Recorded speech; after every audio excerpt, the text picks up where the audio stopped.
Constance would not tell anyone who the father was, not when her mother cried, nor when her father yelled, not even when her older sister Emily sat on her bed and held her in her arms.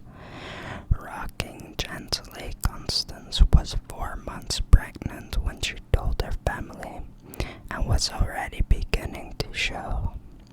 Emily was furious at herself for not picking up any of the signs earlier. The baggy clothes Constance was preference over her usual tailored look. Her out-of-control appetite, her strange secretiveness. It all seemed so obvious now. Still, how could anyone have expected to guess this? This was Constance. After all, Constance the meekly obedient, Constance the prim and proper, Constance the chronically shy. She was supposed to be the good daughter. And then, of course, there was that other thing. But I thought you didn't even like boys, Emily pressed. Constance wrinkled her nose in distance. I don't, she replied emphatically. But I wouldn't exactly call them a boy, she added with a sly smile. Emily jerked away in shock. What? She cried. Constance lifted a hand up to her mouth to stifle a giggle. How old is this guy? Emily asked, unable to keep the stern edge out of her voice. I don't know, Constance confessed, and her smile suddenly fading, began to wring her hands. Pretty old, I think. You think? Constance shrugged. Connie, who? No. Constance yelled so suddenly and so loud that Emily gave a startled jump. Constance reached out and clasped Emily's hand tightly in her own.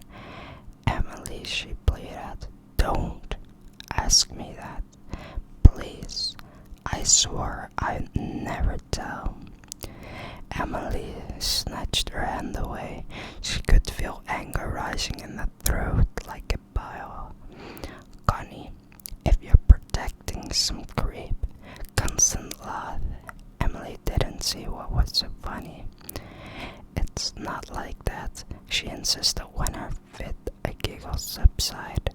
It's more like... She paused and started off somewhere into middle distance, over Emily's shoulder. It's like, have you ever had a secret that you didn't want to tell anyone because it would make it less special, less yours? Emily nodded slowly, although she wasn't at all sure what she had. Wasn't part of the fun having a secret and telling it to somebody? It's like that, Constance continued. This belongs to me, and I don't want to share it with anybody. Not even me, Emily wheedled. But Constance just continued to stare at nothing, a shocked smile playing at the corner of her mouth. The last few months leading up to Constance's confinement were tense, to say the least.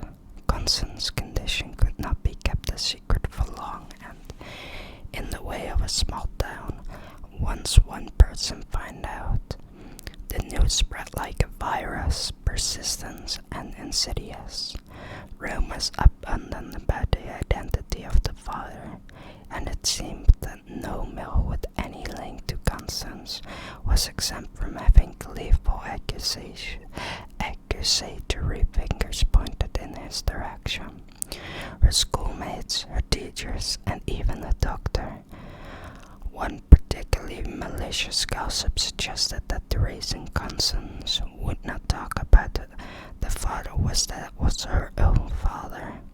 When Emily heard this rumor, she tracked it back to its source, a pimply little boy in year 8, and delivered one devastating punch to the blemished features, earning herself a week's suspension, and the boy a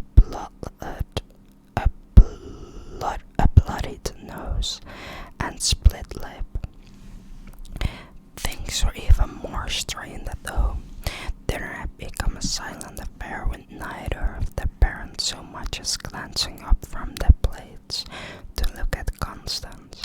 Emily had to grit her teeth in rage that the family bond that linked parents and daughter had could have proven to be so weak. What surprised Emily was that anything though was how unfazed Constance seemed to be by all this. Where every whispered, slurred, or raised eyebrow caused Emily to bristle, Constance breezed through her days with her head held high, as though completely oblivious to the shame that her family felt.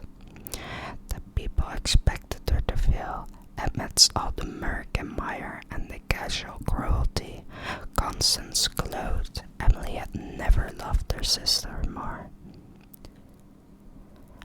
When the child arrived and Emily was finally allowed in to visit, she was dumbstruck. There was Constance, sweaty and tired-eyed but beaming, and in her arms a tiny wrinkled form, Constance's son, James. Constance informed her without looking up that the fact that their little sister, her own Connie, had created this tiny person, as though from nothing, filled Emily with a quiet awe. When Constance finally tore her love-struck gaze from her new baby and looked up, Emily saw that her sister's eyes were filled with tears, and she felt a lump rise in her own throat. The sisters' eyes locked, and they were both overcome with a joy so bright and intense that it seemed like it would last forever. It didn't. Failure to thrive was the term the pediatricians used, and what it amounted to was that, despite apparently feeding normally, James was not putting on any weight. In fact, over the next 12 weeks, James dropped down to almost 200 grams below his birth weight. They ran all kinds of tests. Emily accompanied her sister and nephew to what seemed like an endless cycle of doctors' offices and waiting rooms and consulting studies, or sympathetic people with stethoscopes about their necks spoke in hushed tones of things like caloric retention and metabolic demand. All Constance ever seemed able to say in response was, "Oh." As days passed, all Emily could do was watch as her sister grew paler and more anxious. As James lost weight, Constance too seemed to diminish. She became absent-minded and vague, forgetting tasks partway through and often trailing off mid-sentence. She drew in on herself until she had little more substance than her own shadow. Emily wanted to help Constance, but it was like she could no longer reach her. With every day, Constance sank deeper and deeper into some dark pit, and however hard she tried, Emily just couldn't follow her.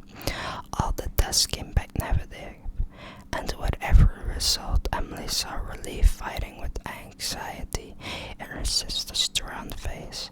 So James didn't have cystic fibrosis or diabetes or hypothyroidism, but was what was wrong. What? That doesn't make any sense. But was what was wrong with him? Emily was not sure what had woken her up.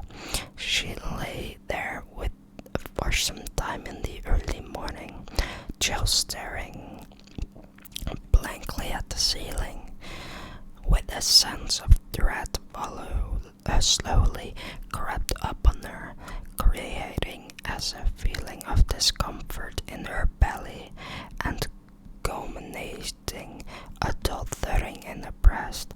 It was then that she finally noticed the sickly yellow light seep She rolled over to face the glow and noticed as she did that her alarm clock displayed 2:15 a.m., too late for her parents and too early for Constance Shirley. Reluctantly, Emily dragged her sleep-heavy body out of the bed and shuffled towards her bedroom door.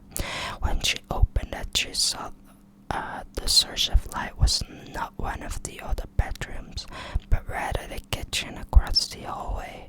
Grumbling to herself, Emily made her shambling progress towards the kitchen, where she found the fridge door wide open, and humming slightly, still groggy, she vaguely noticed that the fridge contents were in a greater state of disarray than usual. Before closing the door and making her way back to the bedroom, halfway down the hallway, Emily halted as she heard a noise coming from Constance's room. A soft susurration, she recognized her sister's voice, but the pitch was too low for her to make out the words. Emily began to move again, but something in the tone of the voice emanating from the darkness of Constance's room stays here. A wailing note edged with a quiet urgency and brought back that creeping dread that first dragged her from her slumbers. "Connie?" Emily asked anxiously as she opened the door. When she heard no response, just a continuation of Constance's hushed whispers, Emily flicked on the light. Constance was bent over Jim's crib, and it took several moments before she straightened up and blinked at the light, turning to face her sister. Emily stifled her own cry, surprised when she saw Constance's face. The young girl's eyes were bloodshot from lack of sleep, and dark rings hung below them. It was not this that took Emily back, however, but the expression in those strained eyes, a startled, dropping look almost feral in its intensity, flickering across Constance's eye, rendering the familiar features alien to Emily. It was Constance who broke the silence. "He won't eat," she said to Emily, her tone desperate. "I don't know what he eats." Emily's eyes startled down, and she saw that her sister was clutching something tightly in her right hand, a lumpy mass that dripped on the rug. So in contrast was the sight that Emily did not immediately register what it was: a raw steak. Emily stared in the mute shock while her mind reeled. What was Emily doing with that meat? What was she thinking? Emily swallowed the lump in her throat and then began slowly and shooting noises to advance in Constance. "Shh, Connie," she groaned gently. "Shh." When Emily reached her younger sister, she took her hands, which she saw then were trembling violently in her own, surreptitious, removing the slab of the meat and placing it in the changing table. She glanced down on the crib and noted that James seemed to be sleeping soundly. Gently, she guided Constance back to her bed and persuaded her to lay down. Once she was beneath the covers, Constance began to weep softly. "I don't know what he eats," she choked out between sobs. Emily stayed seated on the edge of her sister's bed and stroked her long, dark hair until she fell asleep. The feeling of uneasiness stayed with Emily all throughout the next day. It was Saturday, and her friends wanted to go to the movie, but she blew them off. Her parents were both away for the weekend, and the idea of sitting there in the dark while Constance stayed home alone with James and intolerably to Emily. Instead, she spent the entire day just hanging around the house, unable to commit herself to any activity for more than a few minutes. She found herself over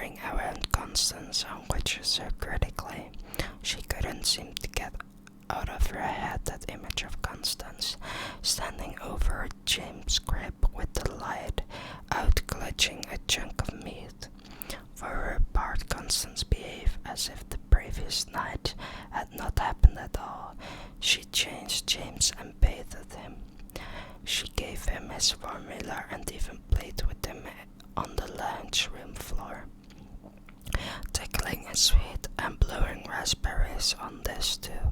Flat tummy, she would lift him up in the air and kiss his middle, almost as if for a moment. At least she did not notice the worry conveying of her son's belly. As Emily watched Constance, however, she could not keep herself from thinking that her sister's mouth looked strangely painted on, and that there was something more than just fatigue behind her red-rimmed eyes. Emily slept fitfully that night. Her sleep was disturbed by the strange nightmares that, although she forgot their constant, almost immediately after she woke up, left her feeling shaky and disoriented. When suddenly Well from James pierced the night, Emily immediately set bolt upright and propelled herself out of bed almost before she had registered what the sound was. She had heard Jim's cries often enough to be familiar with them, could even tune them out most of the night, but they were different this time. These cries were much louder than normal, but also strangely wet. It was as though the infant were choking on some sort of fluid. Emily threw the door to Constant open. "Connie, what's wrong?" she gasped, feeling with each breath that she may choke on her own heart. She was in such a rush that she forgot to switch the lights. As she trudged through the door and towards her sister, I heard, "Oh," Constance startled. "Oh," came Constance's startled cry as she dropped something to the floor, a bloody kitchen knife.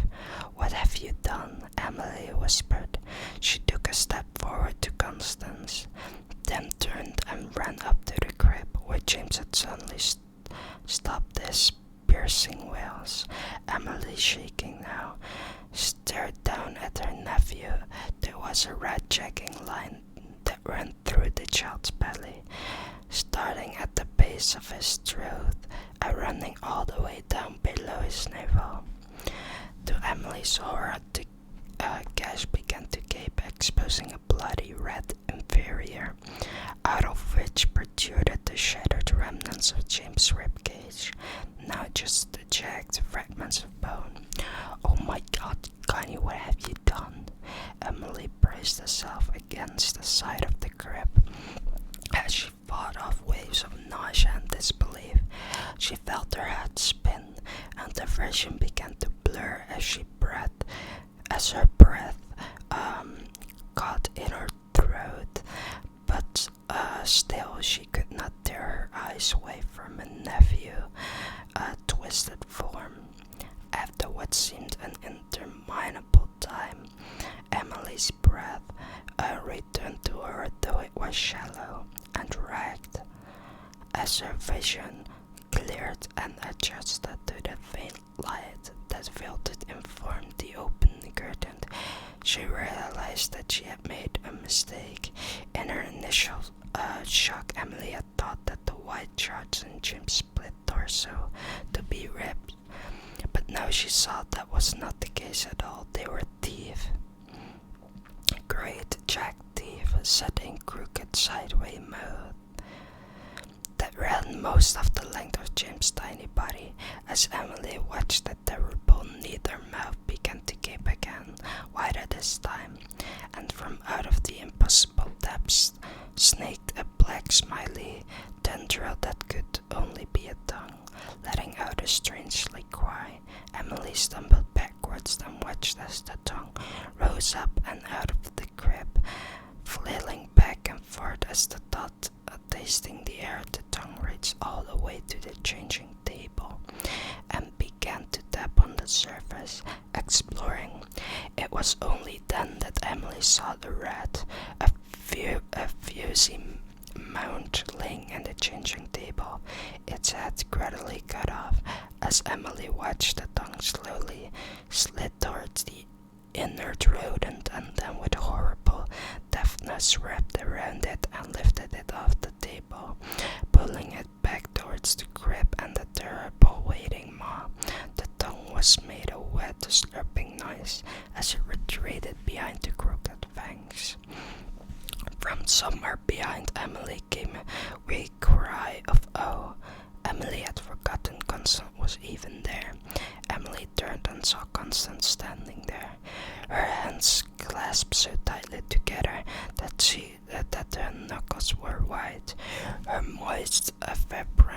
eyes glittered in the dim light. Emily saw that there was no fear in his eyes, only wonder. "Oh, Emily." Constance sighed again and then continued rapturously. "He looked just like his father."